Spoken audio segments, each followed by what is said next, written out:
Friends, आज हम बात कर रहे हैं जयप्रकाश पावर वेंचर्स लिमिटेड की।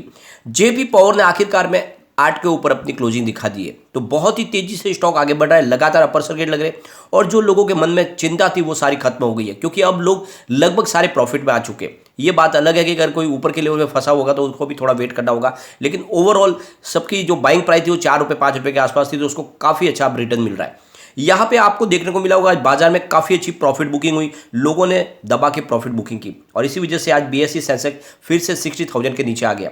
आज करीब बड़ी गिरावट के साथ मैंने 566 पॉइंट की गिरावट हुई, लेकिन उसके बावजूद भी आज निफ्टी एनर्जी में तेजी थी और पावर सेक्टर के शेयरों में जबरदस्त तेजी का वातावरण देखने को मिला। तो ये जो तेजी बनी उसके पीछे असली वजह क्या है उसको जानने की कोशिश करेंगे इस वीडियो के माध्यम से। 2-3 बड़ी अपडेट निकल कर आई है, यूं कहे एक खुशखबरी है पावर सेक्टर के लिए, उसको डिस्कस करेंगे और जानने की कोशिश करेंगे क्या आने वाले समय में ऐसी ही तेजी पावर सेक्टर में बनी रहेगी, क्या जेपी पावर ऐसे ही दौड़ते हुए अपने उस टारगेट को पहुंच सकता है जो हमने टारगेट इसका सेट किया है। तो सारी संभावनाओं को तलाशेंगे इस वीडियो के माध्यम से। लेकिन फ्रेंड, उससे पहले अगर आप पहली बार हमारे चैनल पर आए तो चैनल को सब्सक्राइब कर दीजिए, एक बेल आइकॉन दबा दीजिए ताकि जब भी नया वीडियो बने पहला नोटिफिकेशन आपको मिले। वीडियो पसंद आए तो लाइक शेयर जरूर कीजिए। चलो फ्रेंड, वीडियो स्टार्ट करते हैं। मैं हूं आपका दोस्त एस.बी. दवे और हमारे अपने चैनल ऑनलाइन कमाई में आपका बहुत बहुत स्वागत है। फ्रेंड्स, यहाँ पे आप बाजार में देखोगे तो गिरावट थी आज, लेकिन निफ्टी एनर्जी ने आज कमाल किया। निफ्टी एनर्जी 27,472 पर आ चुका है, जहाँ पे 321 पॉइंट की तेजी थी, करीब 1.18% अपर था निफ्टी एनर्जी। और इसके पीछे वजह है कि सारे पावर सेक्टर शेयर बहुत तेजी से दौड़ रहे।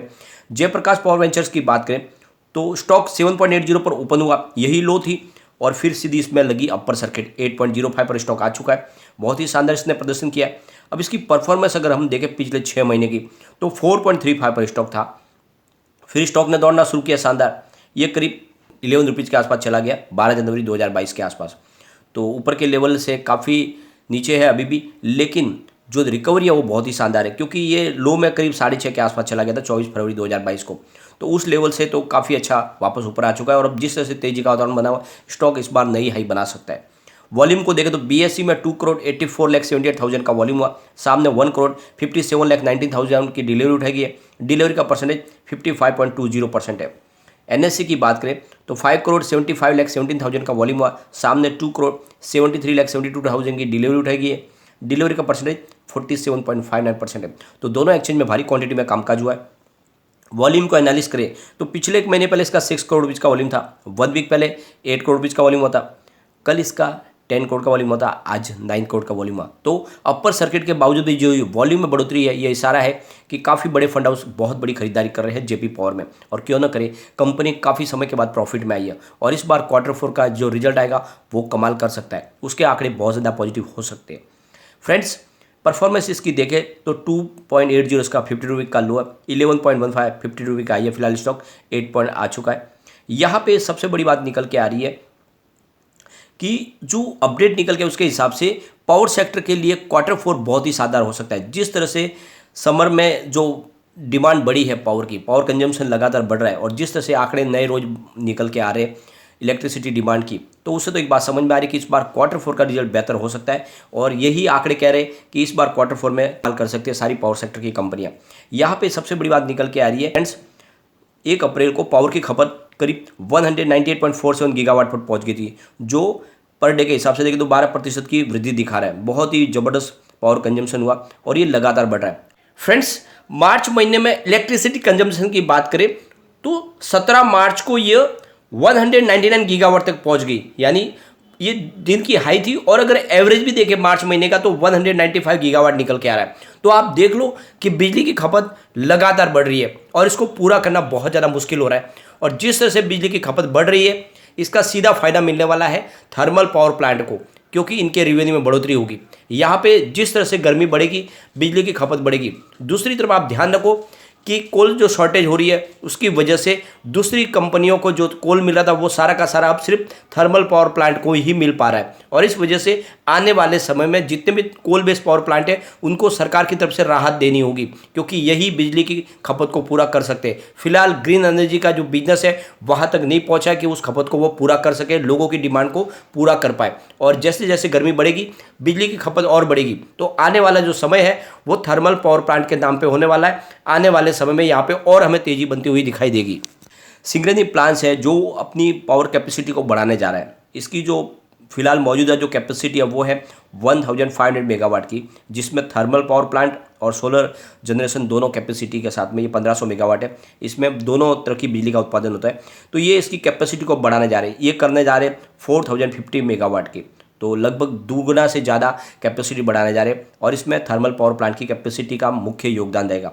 तो जिस तरह से जो बातें निकल के आ रही थी कि सरकार धीरे धीरे कोल बेस्ड पावर प्लांट को बंद करने जा रही है, तो ये बात यहाँ पे बिल्कुल गलत साबित हो रही है। लगातार कोल बेस्ड पावर प्लांट की कैपेसिटी को बढ़ाया जा रहा है। उसको पीछे सबसे बड़ी वजह यही है कि इलेक्ट्रिसिटी की जो डिमांड है वो बढ़ रही है और उसको पूरा करने के लिए एक ही जरिया है, कोल बेस्ड पावर प्लांट।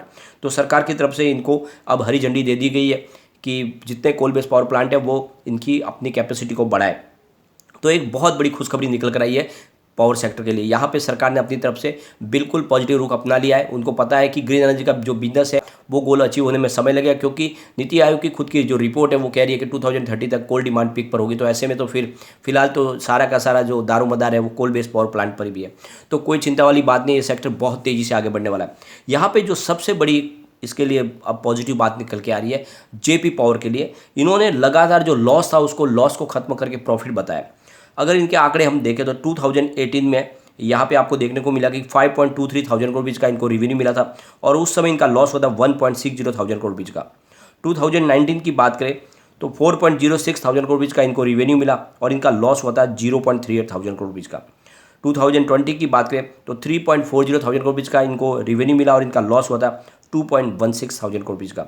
अब आप देखोगे 2018 से कंपनी लगातार लॉस में थी, लेकिन 2021 में 3.59 थाउजेंड करोड़ रुपीज़ का इन्होंने रेवेन्यू अर्न किया और इनका प्रॉफिट हो गया 0.27 थाउजेंड करोड़ रुपीज़ का। तो पिछले कई सालों से जो कंपनी लॉस में थी वो प्रॉफिट में आ चुकी है और इसीलिए इसकी प्राइस बढ़ेगी। काफ़ी लोग कहते हैं कि जेपी पावर में प्राइस बढ़ने की संभावना नहीं, पिछले कई सालों से इसकी प्राइस बढ़ी नहीं, तो कैसे बढ़ेगी, कंपनी लगातार लॉस में थी। इस बार तो कंपनी ने कमाल किया, बहुत ही शानदार रिजल्ट पेश किया है और क्वार्टर 4 उससे भी शानदार हो सकता है। तो फिर ये स्टॉक यहाँ पर रुकने वाला नहीं है, जल्दी तेज़ी से आगे बढ़ते हुए जो हमारा टारगेट सेट किया 500 का 5 ईयर का हो सकता है उससे पहले भी उसको हिट कर जाए। फ्रेंड्स, अगर आप क्वार्टर 3 के आंकड़े देखोगे तो बहुत ही शानदार निकल कर आए। यहाँ पे कंपनी की टोटल इनकम क्वार्टर 3 में 1452.84 करोड़ निकल कर आई है, जो 53.18% ज़्यादा है क्वार्टर 2 से। क्वार्टर 2 में की टोटल इनकम 948.48 करोड़ थी और 46.16% ज़्यादा है पिछले साल सेम क्वार्टर से। पिछले साल सेम क्वार्टर में इनकी टोटल इनकम 993.98 करोड़ थी और कंपनी ने net profit after tax 106.83 crore rupees का बताया। तो 106 करोड़ रुपीज़ का प्रॉफिट कंपनी ने बताया। ये कोई छोटा मोटा प्रॉफिट नहीं है, तो इसके दम पे कह सकते हैं ये कंपनी कमाल कर सकती है आने वाले समय में।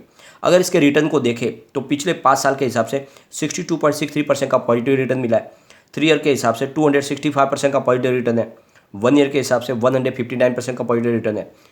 3 मंथ के हिसाब से 1.90% का पॉजिटिव रिटर्न है।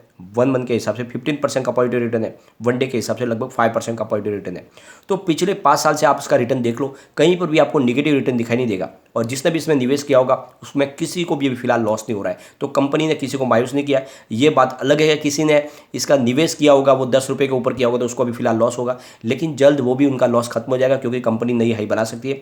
कोई चिंता की बात नहीं और उनको मौका भी था एवरेज करने का। अगर कोई 10 रुपये 11 रुपये के ऊपर फंसा था तो वो 6 रुपये के 6.5 के आसपास खरीदारी करता, उसका एवरेज ऐसे भी 8 रुपये के आसपास आ सकता था। तो निवेश इसमें बनाए रखने की ही अभी फिलहाल संभावना बनी हुई है क्योंकि स्टॉक मजबूत लग रहा है। फिलहाल कम्युनिटी सेंटीमेंट भी स्टॉक के साथ बना हुआ है। 90% बाई की कॉल है, 5% सेल की कॉल है, 5% होल्ड की कॉल है। इसका मतलब 100 में से 95% लोग इसको लेना पसंद कर रहे हैं। इसके पिवोट लेवल को अगर हम देखें तो 7.47 इसका इसमें गिरावट अगर होती है तो 7.47 का फर्स्ट सपोर्ट है। ये अगर सपोर्ट टूटा तो फिर 7.23 तक स्टॉक जा सकता है। तीसरा सपोर्ट 7.12 का निकल के आ रहा है, तो बड़ी गिरावट में ये 7 तक जा सकता है। वैसी संभावना अभी फिलहाल कम है क्योंकि बाजार में एफआई की खरीदारी बहुत एग्रेसिव तरीके से बढ़ चुकी है। डीआई का भी उनको साथ मिल रहा है, तो ऐसे में अब बाजार में बड़ी गिरावट नहीं होगी। प्रॉफिट बुकिंग जरूर होगी, थोड़ी थोड़ी तो होनी ही है, लाजमी है। तो अब ऊपर की तरफ मूव करने पे जो इसके रेजिस्टेंस निकल के आ रहे हैं 7.82 का फर्स्ट रेजिस्टेंस है, इसको ब्रेक करते ही 7.93 की प्राइस देखने को मिलेगी। तो वहाँ तक पहुँच गया है ऑलरेडी स्टॉक, तो 2 इसके रेजिस्टेंस ब्रेक हो चुके हैं। अब 8.17 पर स्टॉक है, तो बिल्कुल वहाँ तक पहुँच चुका है। तो बुलिश जोन में स्टॉक आ चुका है। आने वाले समय स्टॉक जल्द ही 2 डिजिट में चला जाएगा। और आने वाले समय ये आपको मालामाल कर सकता है। तो बिल्कुल निवेश करें, ये काफ़ी मजबूत स्टॉक लग रहा है। लेकिन एक बात का ध्यान रखें, पेनी स्टॉक की श्रेणी में आता है, फंडामेंटल काफ़ी वीक है, तो लिमिटेड मात्रा में निवेश करें, क्योंकि ऐसे स्टॉक में निवेश डूबने की भी संभावना होती है। लेकिन जिस तरह से कंपनी ने Q3 का रिजल्ट पेश किया, उससे तो एक बात समझ में आ रही है कि इसका Q4 उससे भी शानदार हो सकता है। तो आने वाले समय में हमें लंबी तेजी देखने को मिल सकती है। तो हमें Q4 का वेट करना होगा और उसके बाद में और नई पोजीशन बनाई जा सकती है। लेकिन फ्रेंड, कोई भी इन्वेस्टमेंट करने से पहले अपने फाइनेंशियल एडवाइजर से एडवाइस ले ले या अपना खुद का रिसर्च करें, क्योंकि मैंने वीडियो आपके एजुकेशनल पर्पज के लिए ही बनाया। वीडियो पसंद आए तो लाइक शेयर जरूर कीजिए और चैनल को सब्सक्राइब कर दीजिए। Thank you friend.